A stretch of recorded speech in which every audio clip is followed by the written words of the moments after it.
Good morning, Lavaca County. I'm Brent Chilishek. And I'm Grace Nicki. Thank you for joining us today on this episode of Have You Heard? During the past month, Hallettsville High School has been dealing with recent robberies at public school events. There have so far been 4 confirmed students who have reported missing money that has been taken from them at recent school events. And we spoke with Sergeant Thompson on the issue. We're here with Sergeant Thompson, and due to the recent theft due at sporting events can take if they want to be safe from theft at big events. Just make sure that you have all your property with you on you at all times. Don't leave it laying around to where other people can get access to it. Victim of theft, you should either call 911 and contact the sheriff's department. Let them know what happened, or let the dispatch know, and they'll dispatch an officer out there and do a report. Yes, sir. Well, thank you very much, All right. Yes. Sergeant. We're here with Mr. Briscoe. How are you doing today? Doing great. Glad to be here.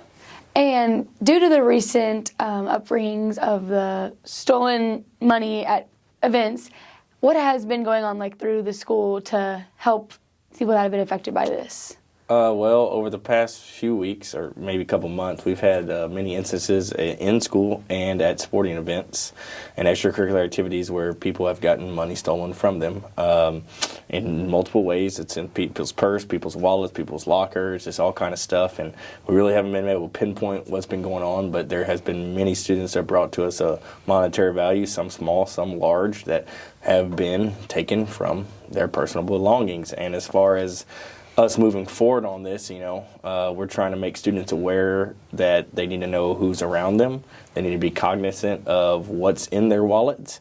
And at the same time, they need to realize that taking any type of money to any type of event could be a liability on themselves.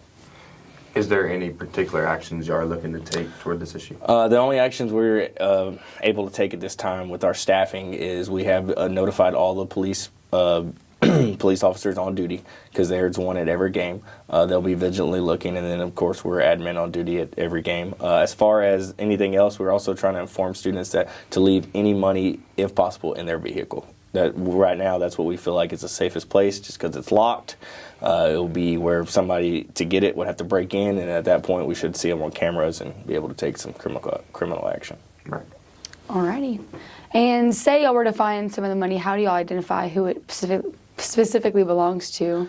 That's a great question. Well, we've had, like I said, about 4 kids that came and said, hey, this is what we're missing.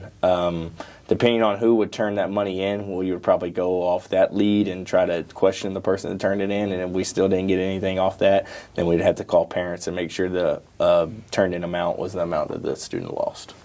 Absolutely. Well, we appreciate you coming in and addressing the issue, and hopefully we get it, a resolution or solution passed to where we can get this fixed and hopefully. Absolutely, and I agree, and I'm glad to be talking about this. And like I said, this is it's not a major issue, but we don't want it turned into a major issue, and we would like to get it solved right now. And if students are doing it, we would highly recommend that they don't, because stealing once probably turns into stealing multiple times later in life. So.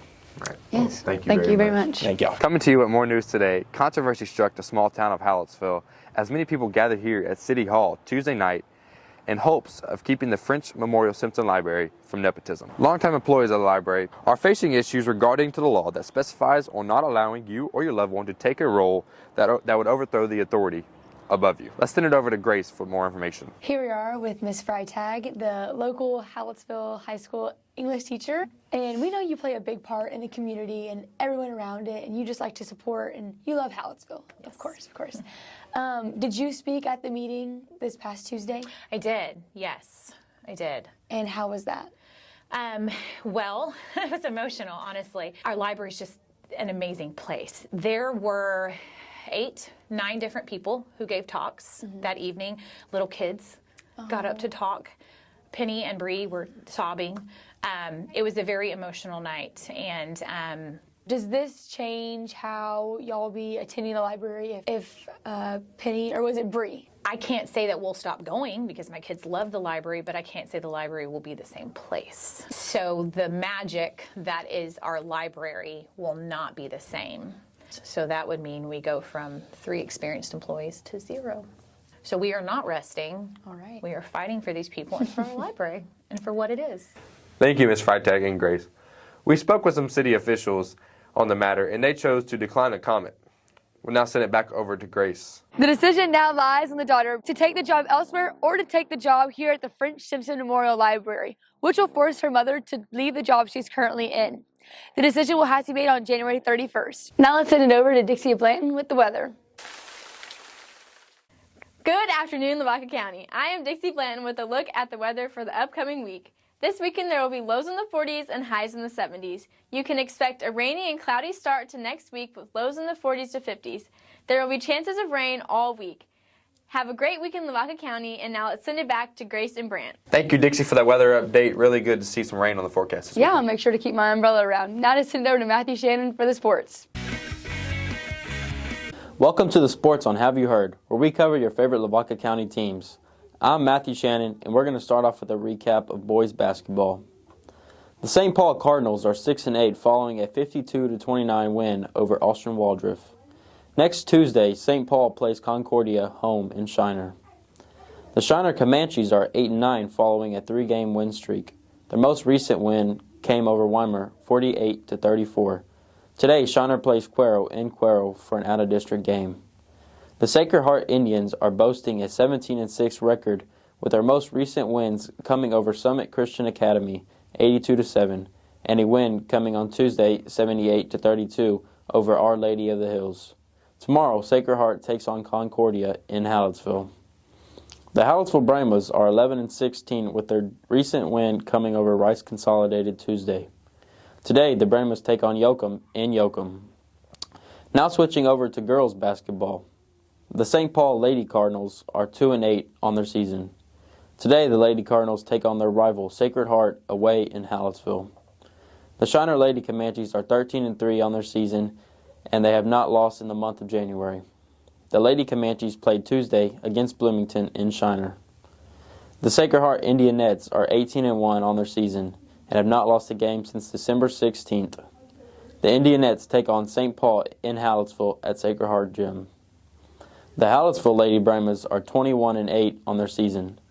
The Lady Brahmas have now won 5 in a row, including a win over Rice Consolidated Tuesday.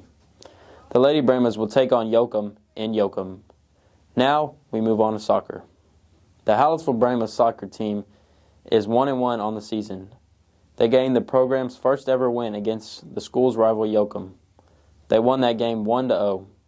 Today the Brahmas will take on Rice Consolidated in Rice at 7:30. The Hallettsville Lady Brahmas soccer team is 0-3-1. Their tie came against El Campo a week ago.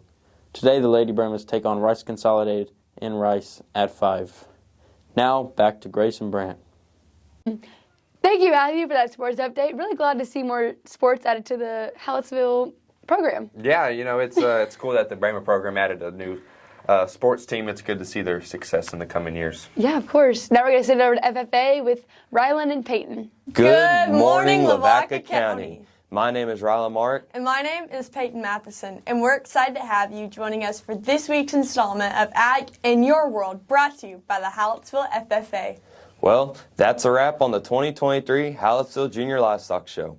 Our FFA members had a great weekend exhibiting animals this year. We are extremely proud of all the hard work and effort members put in throughout the season. It's not just about the final placing, though. Our FFA members will be better people for the experiences gained, both good and bad, through their efforts now on to major stock shows for many of our members. Fort Worth, San Antonio, Houston, San Angelo, and Austin are all coming soon. Something else that's just right around the corner is CDE judging season. Our FFA members are practicing for many different career development events or judging contests, and we're excited about their potential this year. Good luck and safe travels to all those members this spring. Every week, we like to shine a light on our FFA members, and this week's spotlight is for FFA officer Brett Baker! Brett is currently serving as the Hallettsville FFA Student Advisor.